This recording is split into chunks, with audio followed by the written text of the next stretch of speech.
This episode of The Young Turks is brought to you by Netflix. Go to netflix.com/TYT for your free trial membership.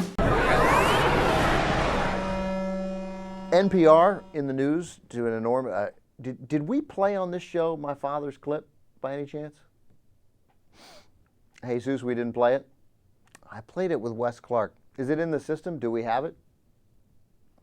Man, it's good because my father, who ran NPR from 1977 to 1983, was interviewed by Brooke Gladstone. The clip is, there's a clip that we have, I think, on the site of me talking about it with Wes Clark.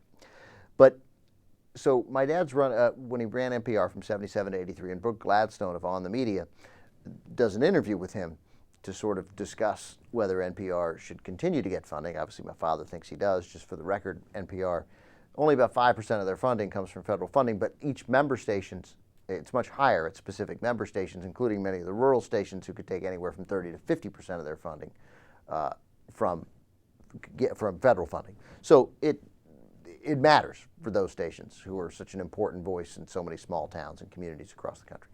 So she was talking to my father, and at the end of the piece, to conclude the interview, she asks him whether Jon Stewart was right when he called the NPR board of directors pussies for forcing out Vivian Schiller. So she says, was Jon Stewart right when he said that the NPR, or the Corporation for Public Broadcasting directors were pussies? And my dad says, what? And Brooke Gladstone says, pussies. And my dad goes, cookies? And Brooke Gladstone says, no, pussies, pussies. And my father says, oh, yeah, probably. I mean, it's like every conversation anyone in the world has ever had with my father. And the great thing, why you gotta love NPR and On the Media and Brooke Gladstone, they left it all in. There was no editing. That whole thing's, I must have gotten 40 calls from people who listen to On the Media. And their emails or calls would just be like, cookies? No, pussies, pussies. And I'm just quoting, all I'm doing is quoting National Public Radio. Anyway, it's On the Media. Wes and I talked about it. It's on the site. We can find it again today. Maybe we'll bring it to you because it's good stuff. And we're talking about NPR. So Anthony Weiner, who has been, Anthony Weiner's a fighter, congressman from New York. He shows up on the floor of the House yesterday and decides that because the United States House of Representatives special rule, they have decided, they voted Thursday to defund National Public Radio. Change some House rules, sort of an emergency session. And what they're going to do is defund NPR because that's the biggest crisis facing our country.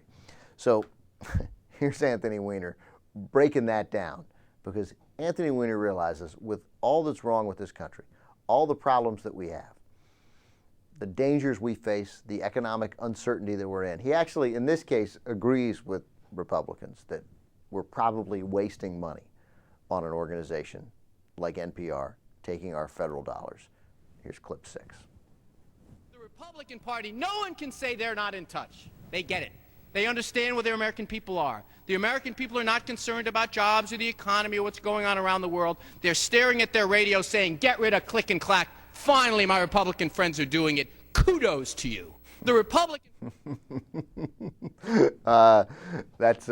he finished strong. Let's go to clip 7 where he points out, where he brings up the click and clack guys, the car talk guys. What a relief. I'm glad we got the economy back going. I'm glad we've secured our nuclear power plants. I'm so glad the Americans are back to work. We finally found out our problem. We discovered a target that we can all agree upon.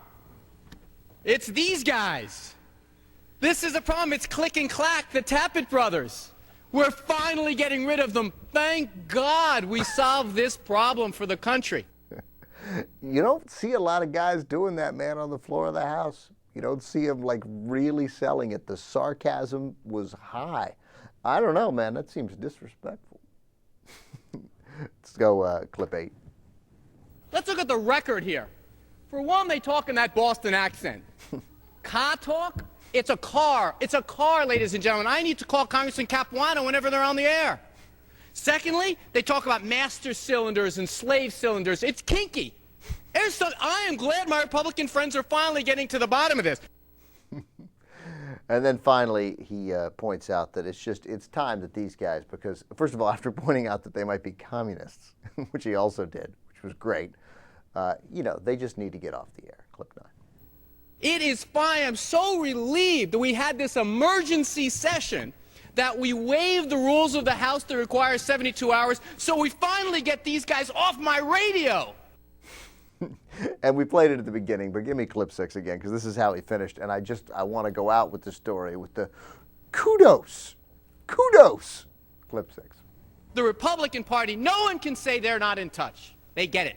They understand where the American people are. The American people are not concerned about jobs or the economy or what's going on around the world. They're staring at their radio saying, get rid of click and clack. Finally, my Republican friends are doing it. Kudos to you. Kudos to you. I agree with him. Kudos to you, Anthony Weiner. Get a load of Netflix. They deliver the movie to your house, no late charges, free shipping. You can watch thousands of movies or TV shows straight on your PC or on your television through a gaming console. Netflix.com/TYT. Free trial membership. You get Netflix all over you.